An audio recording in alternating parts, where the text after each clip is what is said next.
Today on This Week Health. I personally don't like the term consumerization of healthcare. I get the connotation that it becomes a commodity at that point. And healthcare to me is not a commodity. Healthcare to me is a centralized focus on one's well-being. And we have changed our mission statement to include wellness because it is about our patients improving their day-to-day lives and activities.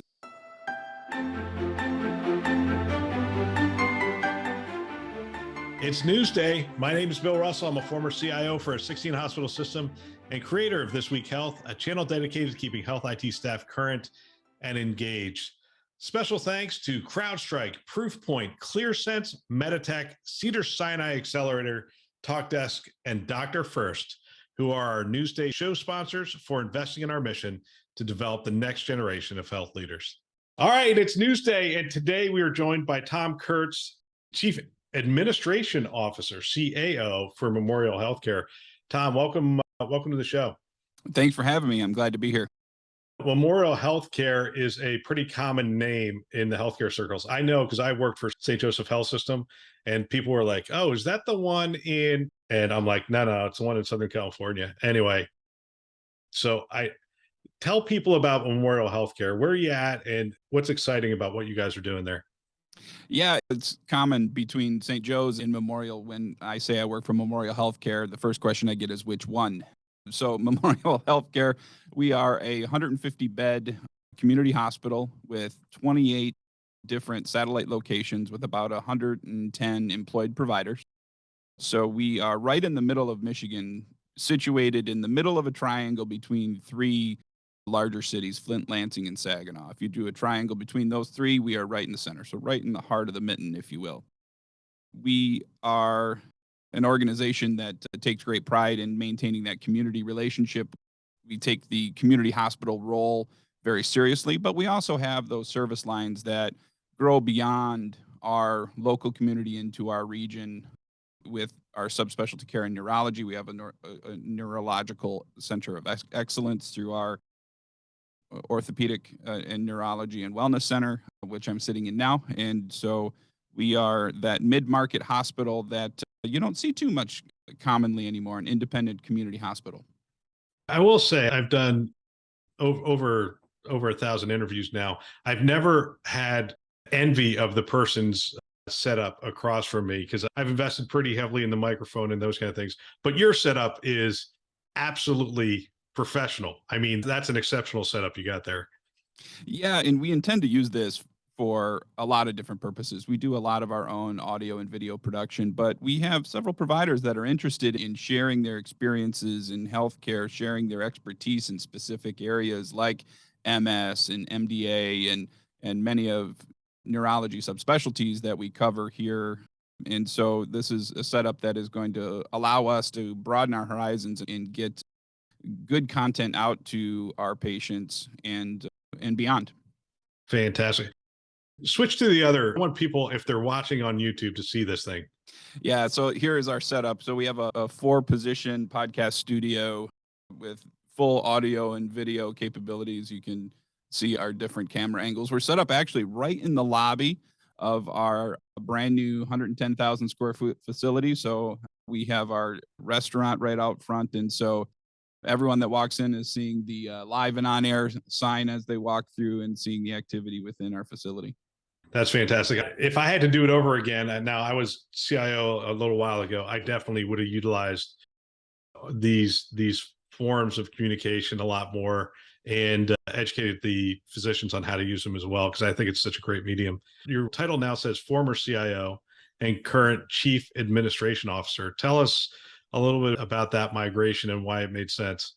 Yeah, I started at Memorial 7 years ago as Chief Information Officer. And during that time, as you well know, being a CIO in the past, many of your roles and responsibilities span across the entirety of the healthcare system. And during that time, I've built some relationships within our existing leadership structure and added on some different departments of responsibility in my area. So now, my role has expanded into really as a peer of the chief operating officer for all of those non-clinical related activities. So I work with the IT team and our business development folks, public safety, our community wellness center, all of our franchise restaurant operation, and those non-clinical related activities. And one kicker, I work with pharmacy as well. So pharmacy is a area that rolls up through me. And that's largely because of our retail and specialty pharmacy presence and operating that more in the business environment as a retail store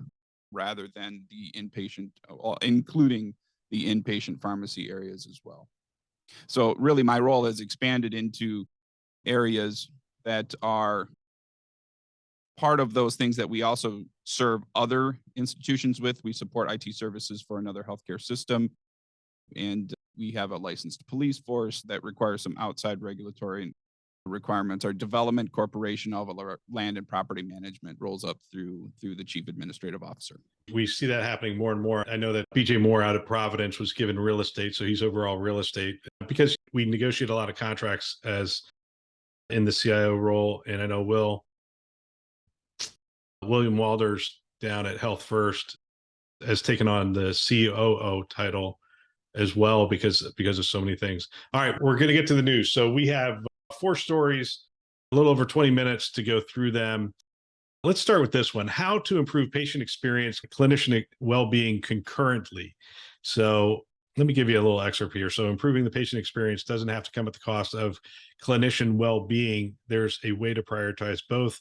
2 physicians wrote in the July 18th article of the Harvard Business Review. Common belief in healthcare is that improving the patient experience is in conflict with physician well-being, especially now, given how the pandemic has increased workloads and exacerbated clinician burnout. Thus, many clinicians are in no mood to receive information about how to improve the patient experience and may feel this is just one more thing that you're asking me to do. Jessica Dudley, MD, Chief Clinical Officer at Press Ganey and Assistant Professor of Medicine at Boston-based Harvard Medical School, and Thomas Lee, MD, Press Ganey's Chief Medical Officer and internist and Professor of Medicine at Harvard Medical School as well. I assume this is a topic that you guys have been pretty focused on. Absolutely, and particularly with our primary care presence. We have a significant workload that's in front of many of our physicians, and we are very heavily invested in the Press Ganey data that we use. We use Press Ganey for all of our patient experience surveys and those types of things. And so when providers are really growing in their customer service, growing in their patient experience, and looking at those scores on a day-to-day basis, those providers are very competitive. And so we have seen those added competing pressures on the provider much far beyond the clinical care of the patient. And it does relate to the clinical care of the patient, because if they feel well taken care of, their health is going to improve. And so we have seen that throughout a majority of our practices, focusing on that patient experience. And we, as an organization, take great pride in that, so much so that we've actually created patient experience awards that we present to providers that are excelling and exceeding in specific areas. I think there's something like 13 different metrics in that Press Ganey survey that we look at from the patient experience perspective. But when you're starting to add all of those things, including other areas like pay for performance programs and different insurance and payer incentive programs, and adding that on in layers on top of the providers, and sometimes it can add to their workflow in such a way where they are only wanting to focus on things that are directly related to the care of the patient. So I read that article and I saw many of those feelings from the provider level that we see at the community hospital level as well. Yeah, so they have 3 things here. Let's just go through them real quick. So they have emphasized the positive, especially positive patient feedback data, to double down on what is working and helps clinicians understand where they're excelling instead of telling clinicians they must become better and so forth. So emphasize the positive in that area, create a culture that values high reliability and psychological safety, required to give and receive feedback. The strongest cultures are those so committed to excellence that leaders create the space for team members to speak up and speak out, and finally fix the systems and eliminate work that doesn't improve patient care. I think that last one always resonates with the clinicians. Let's get some of this crazy stuff out of here that's not really doing anything. Yeah, and agree. And really on the first 2 points as well, they're very active in the different initiatives that we have across the organization in terms of the emphasizing the positive and creating that just culture, that culture of safety. In so much so that in every meeting that we start at Memorial Healthcare, we start with things called memorial moments. And those are things that could be a staff to staff member interaction, a patient interaction, a positive patient piece of feedback that we've gotten, a provider or a clinician that has gone above and beyond to improve the care of the patient. So we start every meeting at Memorial with that memorial moment. And like I said a minute ago, those patient experience awards that we've done have gone a long way to help share across the organization the great work that many and all of our providers are doing with that patient experience, from physician communication, nurse communication, reducing wait times and improving cleanliness. And that patient experience goes a long way to improve that lagging indicator that we track so closely, and that willingness to recommend number that we get from Press Ganey from all of our patient surveys. We'll get back to our show in just a moment. I wanted to take this opportunity to invite you to our next two webinars on September 8th. We're going to have challenges and solutions to unmanaged devices in healthcare. This is a significant problem in healthcare. And here we're going to discuss the tools that are obviously integral to delivering health, but are sometimes some of the most vulnerable tools we have in the health system. Guests are going to come from leaders from Children's of Los Angeles and Intermountain, and they're going to share their experience in maintaining their devices on September 8th at 1 p.m. Eastern Time. If you haven't figured it out yet, we do all of our webinars on Thursday at 1 p.m. Our second webinar will be Patient Room Next, Improve Care Efficiency. The patient room is evolving inside and outside of your four walls. What is coming next to improve clinical effectiveness through technology? With guests from health systems like yours, we're going to discuss machine vision, ambient listening, AI care companions, and much more. And I've been having some of the conversations around this Patient Room Next, exciting technologies, really interesting use cases. I think you're going to want to set aside some time for this one. Before both webinars, check out the briefing campaigns that are being released on our channel, on the conference channel around this. These conversations are going to give you a sneak peek into the discussions that we are going to have. You can find these episodes and register for both webinars at thisweekhealth.com. Both webinars will be in the top right-hand corner, and I look forward to seeing you there. Now, back to our show. All right, next article. I'm going to throw out the title first and get your feeling on this, and then we'll go back and forth on it. The future of healthcare is about the consumer. That's the name of the article. I guess my question to you is, have we gotten to the point where we have consumers in healthcare yet? Are we still just sort of talking about a future state? I personally don't like the term consumerization of healthcare. I get the connotation that it becomes a commodity at that point. And healthcare to me is not a commodity. Healthcare to me is a centralized focus on one's well-being and improving, and so much so that we have changed our mission statement to include wellness, because it is about our patients improving their day-to-day lives and activities. And so consumerization of healthcare, I don't treat healthcare as a commodity. And what I see is many patients don't either. They might see convenience for those urgent needs and those immediate needs. And yes, convenience and availability of services are incredibly important. And the topics in this article are very important that they cover.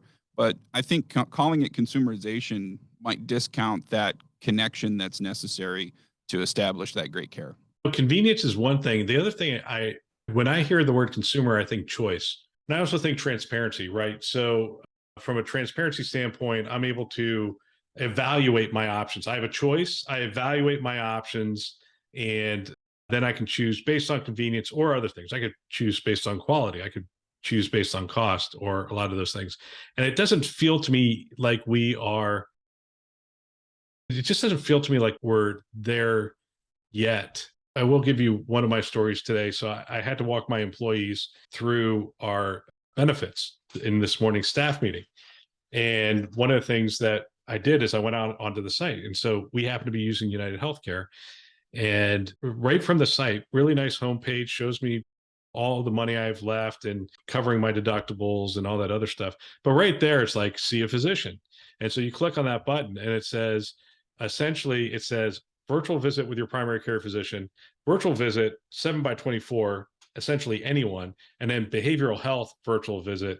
And I looked at that and I thought, that's it. That's interesting. It's interesting to me that the carriers seem to be leading, from my perspective, seem to be leading this consumerization of healthcare because they get the first dollar, right? So they're getting paid. And so for them, if I go to the 7 by 24 virtual visit, as opposed to going into urgent care or going into the emergency room, even worse, it's actually a better business model for them to offer me those kinds of choices. Do you think the carriers are leading in this whole area of consumerization? I think they're leading in a lot of areas. And I think that they're driving their covered lives to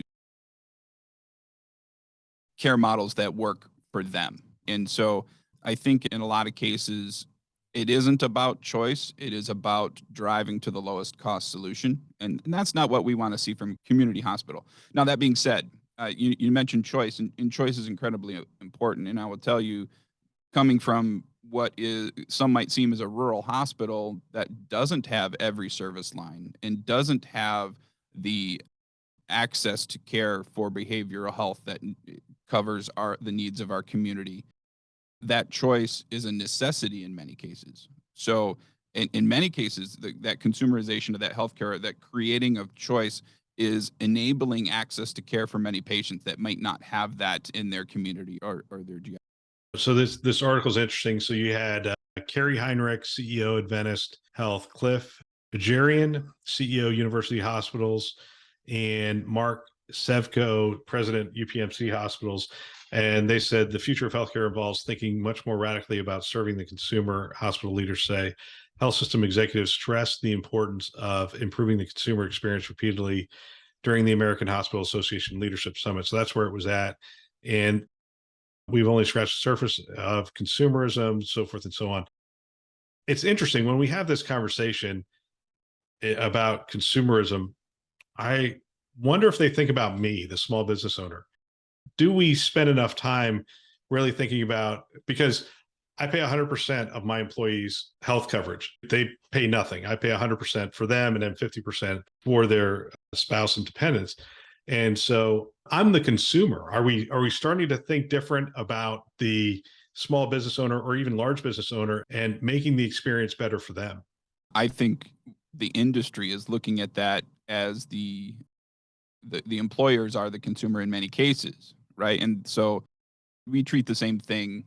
For example, in our strategic plan, we talk about quality and safety, and we talk about stakeholder engagement or employee engagement. And we treat that as a chicken or the egg. What comes first? Does the quality and safety come first, or does treating the employee and having the employee engagement drive the clinical quality? Well, I think that same chicken or the egg conversation comes in the consumerization of healthcare. Is it the insurance organizations treating the employers as the consumer, or is it the employers in offerings that you're giving your staff, treating your staff as the consumer? And so I think those are two very different conversations and two very different approaches as well. If you're treating business owners as the consumer, it's about cost, it's about care, in that probably in that or in that order. If you're treating truly the patient as the consumer, it should be quality of care first, cost second, potentially. And so I think that conversation changes based upon who you determine the consumer is.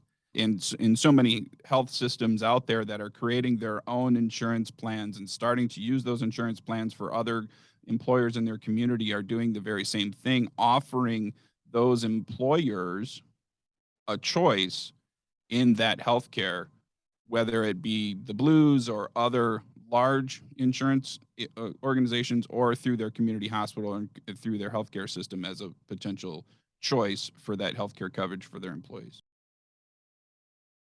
Tom, I've rarely interviewed people that I thought, I've got to worry about this guy because he's going to replace me someday. But you've got the voice, you've got the setup there, you've been in the industry a long time. So it's a little intimidating. You're really, for the first time you've been on the show, this has been a great back and forth. I have two more stories though, if you're up for it.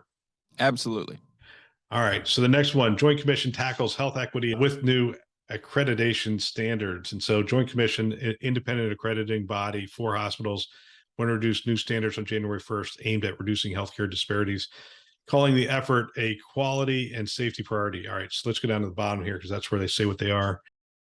Joint Commission's new accreditation requirements for providers include designating a leader or leaders to direct activities to reduce healthcare disparities within an organization, assessing patients' health-related social needs, and providing information about community resources and support services. I assume is already happening, but anyway, I'll keep going. Identifying healthcare disparities in the patient population by stratifying quality and safety data using socio-demographic characteristics. Again, every time I see those reports, it's fascinating. Developing a written action plan that describes how an organization will address at least one of the healthcare disparities identified in the patient population, taking action when goals in its plan to reduce health disparities are not achieved or sustained. Every time I have this conversation, I'm reminded of the conversation I had with Dr. Klasko, Stephen Klasko, and he was the CEO at Jefferson Health in Philadelphia. And he gave me this thought, and this thought has festered in my head for a while. And he was talking about health outcomes. He said, a baby born just 1 mile that way, and I was sitting in Philadelphia. He goes, just 1 mile that way is going to live to an average age of about 78 years old or 76 years old. And a baby born in that direction, just 1 mile in that direction, has a life expectancy of about 38 years old. And he said, and that it's not about healthcare, it's about everything, right? It's about what we call the social determinants of health, but it's education, it's opportunity, it's jobs, it's you name it, it's all those aspects. And I asked him, I'm like, what's it going to take to change this? And he said, until CEOs and their incentive pay is tied to this topic, not much is going to change. And he said, people do what they get paid to do. And he goes, I hate to be that cynical about it, but he goes, that's what needs to change, the compensation model for CEOs. What do you think it's going to take to really change what the disparities we have, 1 mile in this direction, 1 mile in that direction? Well, I think it comes down to one of the things mentioned by the Joint Commission, and that is creating an action plan, following up on the data from that action plan, and making course corrections if those metrics are not improved. I think that's the biggest tie right now that isn't being focused on, is that course correction that's necessary. For example, we as a community not-for-profit independent hospital needs to do a community health needs assessment every 3 years for our own accreditation, for our own requirements through CMS. And so when we do that survey, we involve several members from the community, whether it's community mental health, different wellness agencies, not-for-profits, other healthcare agencies, our FQHCs of the world, and those types of things in that community needs health assessment. And what we have found is that every year, at least for the past several instances, the top 3 goals have come out. And that is access to behavioral health, childhood obesity, and substance abuse. Those are our top 3 items that have come out in the last several community health needs assessments. Now, we create, as an institution that leads this for our community, we create action plans around those and have measurable metrics to see if we're moving the needle on those strategic outcomes as part of that community health needs assessment. And so what's incredibly important for healthcare systems to do is create, in particularly with this new Joint Commission requirement, is to create, maintain, and build that relationship between the hospital or the healthcare system and the community. There's a great book out there by Quint Studer. It's called Building a Vibrant Community.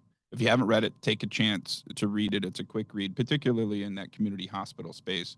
It's about how the healthcare system in Pensacola, Florida, worked with the community leaders to not only improve the healthcare system, but also improve the community as itself as well.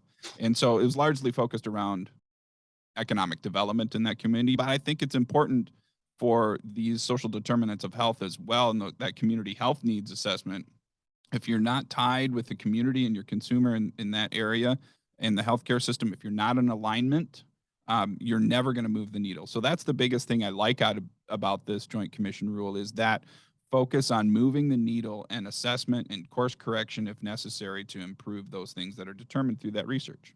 Yeah, this is complex, isn't it? I mean, we did an interview with Intermountain and they were talking about how they were addressing social determinants across the state of Utah, not just where their hospitals were located. And they were taking some of the hardest zip codes to provide care. And they were trying to not only move the needle on care, but move the needle on a bunch of other things. And it really requires health systems to do a lot of partnerships. They partnered with the United Way, with local churches, and I mean, they partnered with anyone who was willing to partner on the health of the community. They were willing to do that, but that requires some dedicated staff to doing that, some dedicated technology to doing that, some obviously dedicated analytics, but also somebody who really understands building out a coalition of the willing, building out those teams, and then in organizing them. It's almost like a community organizer, because you're not going to have any authority over them. You're going to have 10 different organizations, maybe 15 different organizations in the room. They're going to essentially coalesce around 3 or 4 objectives, and then everybody's going to bring to bear what they can bring to bear to make that happen. But the health systems are well positioned to be the leader in that, aren't they? They're the largest employers in most of these communities. They have access to a lot of the metrics and those kind of things. They really are in a good position to lead here. Well, I think it's our obligation to lead. As you mentioned, we are the largest employer in our county, and by a fair margin. But it's important for us to be as much outward thinking as we are inward. We have to be out into the community, engaging those needs as much as the community needs to be engaging with us and coming in for services. So it's very much so about data collection, data analytics, looking at those social determinants of health, but none of it works unless you apply those analytics to different strategic objectives, and different projects and implementations are going to move that needle. So it takes great collaboration with our free clinics, our FQHCs, our local health departments, our not-for-profit networks, and those types of things in order to build those relationships to gauge and engage with all of those communities. And every healthcare system has different types of challenges. I had a good conversation with the major healthcare system, the largest healthcare system in Michigan, who created a department to be out in the community for specifically looking at these social determinants of health in their major metropolitan area. And they are moving the needle. They're getting engagement from the community, and they're seeing those metrics improve in pockets of excellence. It's not mature yet, but I think every healthcare system has that obligation to meet those care needs to their community. Yeah. All right, last story. And nothing like ending on a down note instead of an up note, but we'll go ahead and hit this story anyway, because I think it's where people live. Fitch Ratings slaps not-for-profit hospitals with deteriorating outlook. That, by the way, that's a technical term for the outlook on the industry for not-for-profit. Essentially what they're saying is, look, the pandemic had an impact, and then changing habits of people and the economy in general have hit the investment portfolios and other things of this sector, and as a result, they're downgrading. We saw Providence $600 million operating loss. We just saw Advocate Aurora. I think that one was this morning, about the same, about a $600 million operating loss.